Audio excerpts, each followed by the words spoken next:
Assalamualaikum warahmatullahi wabarakatuh. Saya Ainaya Hasna Kamila dari SD Negeri 1 Palang akan bertutur kisah dengan judul Asal Mula Tajam Pecah dan Beramban yang ditulis oleh Aliansyah Jumbawiyah. Pernahkah kalian mendengar sebuah tempat yang namanya terdengar unik, yaitu Tajam Pecah dan Beramban? Mengapa ya ada nama kampung seperti itu? Apakah benar ada sebuah tajam yang besar dan pecah? Mari kita kembali ke masa di mana hutan masih lebat, sungai masih jernih, dan kehidupan masyarakat Banjar masih sangat bergantung kepada alam. Raja Galadharma termenung dan bersedih menyaksikan kerajaannya berada di ambang kehancuran. Kehidupan rakyat yang sengsara, wilayah yang porak-poranda, bahkan hasil alam yang tak sempat dipanen. Padahal dulu kerajaan Majakalang tersohor akan kejayaannya di masa pimpinan Raja Galadharma. Namun semuanya berubah sejak kemunculan Baryamban, raksasa yang jahat dan tak kenal ampun. Sosok yang kuat dan kebal akan serangan ini membuat rakyat hidup dalam kecemasan dan ketakutan. Tidak sedikit dari mereka yang kehilangan harta dan nyawa, termasuk istri sang raja yang terbunuh saat melindungi rakyatnya, yang menyebabkan putrinya yang bernama Danawati kehilangan sosok ibu. Raja akan semakin bersedih jika mengingat hal ini. Tiba-tiba terdengar suara teriakan dari luar. Rakyat berlarian kocar-kacir menyelamatkan diri. Aungan menggelegar, dentuman langkah kaki yang menakutkan dan menghancurkan apa saja yang dilewatinya. Bam! Bam! Bam! Seketika rumah hancur, sawah rusak, dan senyum yang mulai dirangkai oleh rakyat kembali hilang. Baryamban datang lagi. Apa yang diinginkannya kali ini? Raja Galadharma berlari menuju benteng istana. Dilihatnya, pohon-pohon telah tercabut dari akarnya. Suara tangisan di mana-mana. Raksasa itu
ini sampai juga ke telinga Pusaka dan Murada, dua kakak beradik yang tinggal di kampung jarang. Pusaka berangkat dengan niat tulus ingin menyelamatkan kerajaan, sedangkan Murada berangkat dengan niat ingin cepat kaya dengan menikahi sang putri. Perjalanan ini tidaklah mudah. Semak belukar, sungai yang deras, bukit yang terjal telah mereka lalui. Kendi Pancasukma berhasil didapatkan oleh Pusaka setelah bertarung dengan seekor naga besar. Tetapi dengan keserakahan hati Murada, ia membawanya pergi sendiri ke istana. Padahal itu bukanlah Kendi Pancasukma yang asli. Kakek Angsal dengan kesaktiannya telah menukarnya sebelumnya. Lalu, apa yang terjadi dengan Kendi Pancasukma itu? Murada yang ceroboh tak sengaja menjatuhkan kendi itu hingga pecah berkeping-keping.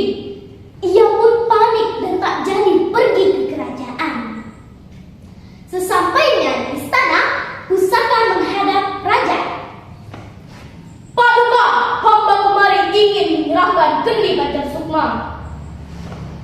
"Karena kau yang telah mendapatkan Kendi Pancasukma, maka kau juga yang aku perintahkan untuk bertemu dengan Baryamban." "Saya siap, Paduka." Berangkatlah Pusaka menuju Gunung Cermai dan bertemu dengan Baryamban. Lalu keduanya berkelahi dengan sengit. Berbagai serangan telah Pusaka lakukan hingga kewalahan dan tersudut. Untunglah kakek Angsal ikut membantu. Dimasukkannya sarapang ke dalam pusar Baryamban. Kemudian Pusaka melempar batu besi ke kepala Baryamban. Roboh pertahanan Baryamban. Ia ambruk dan mati. Pusaka kembali ke kerajaan dan disambut sukacita oleh rakyat. Sesuai dengan janji raja, ia pun dinikahkan dengan Putri Danawati yang sudah kembali sehat dan diangkat menjadi raja. Kerajaan pun kembali makmur dan mereka hidup bahagia. Nah, jadi tempat di mana Kendi Pancasukma pecah disebut sebagai Tajam Pecah. Sedangkan tempat di mana Baryamban mati kini dikenal sebagai Beramban. Terima kasih sudah mendengarkan cerita dari saya. Wabillahi taufiq wal hidayah. Wassalamualaikum warahmatullahi wabarakatuh.